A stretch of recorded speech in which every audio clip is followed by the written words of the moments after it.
আসসালামু আলাইকুম প্রিয় সুধী, কেমন আছেন সবাই? আশা করি আল্লাহর রহমতে সকলেই ভালো আছেন। তো শুরু করা যাক। উমর ইবনুল খাত্তাব রাদিয়াল্লাহু তাআলা আনহু ছিলেন মক্কার সবচেয়ে ধীর ও কঠিন স্বভাবের মানুষদের একজন।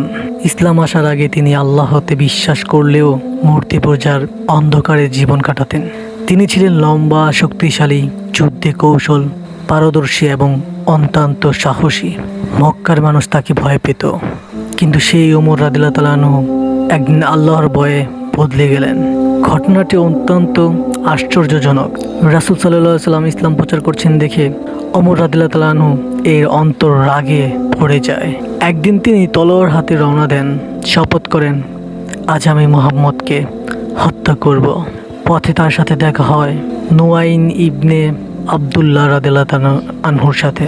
নুয়াইম রাদিয়াল্লাহু তাআলা আনহু তাকে বললেন, হে ওমর, আগে নিজের বোন আর ভগ্নিপতির দিকে তাকাও, তারাও তো ইসলাম গ্রহণ করেছে।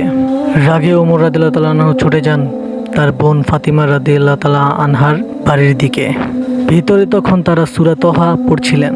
ওমর রাদিয়াল্লাহু তাআলা আনহু বুকে চিৎকার করলেন, কাগজটি ছিনিয়ে নিতে যান, কিন্তু বোন বললেন, তুমি অপবিত্র অবস্থায় আছো, আগে গোসল করো, তারপর কোরআন ছো।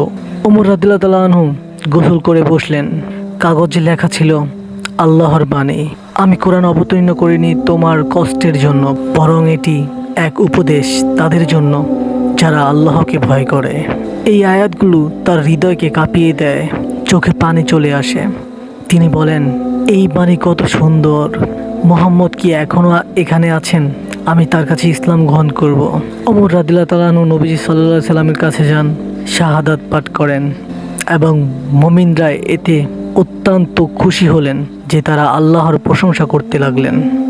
ওমর রাদিয়াল্লাহু তাআলা আনহু এর ইসলাম গ্রহণের পর মক্কার মুসলিমরা প্রথমবারের মতো প্রকাশ্যে কাবার দিকে গিয়ে নামাজ পড়তে শুরু করলেন। খলিফা হওয়ার পরও ওমর রাদিয়াল্লাহু তাআলা আনহু রাতে শহর পাহারা দিতেন, মানুষ কেমন আছে দেখতেন। তিনি প্রায় বলতেন, যদি একটা ছাগলও ক্ষুধার্ত অবস্থায় আমার কাছ থেকে মারা যায়, তার হিসাব দিতে হবে আল্লাহর কাছে। রাতে তিনি কাঁদতেন, আল্লাহর কাছে দোয়া করতেন, হে আল্লাহ, আমার উপর রহম করো, কারণ তোমার শাস্তি থেকে আমাকে কেউ রক্ষা করতে পারবে না, কেউ না। ওমর রাদিয়াল্লাহু তাআলা আনহু যখন শহীদ হন, তখনও তার চোখে ছিলেন আল্লাহর ভয়। মৃত্যুসজ্জায় তিনি বলেছিলেন, যদি আমি কিয়ামতের দিনে আল্লাহর কাছে এইটুকু পাই যে তিনি বললেন, ওমর তুমি নিরাপদ, তবে এটাই আমার জন্য যথেষ্ট। ভালো থাকবেন সবাই। আসসালামু আলাইকুম ওয়া রাহমাতুল্লাহি ওয়া বারাকাতুহু।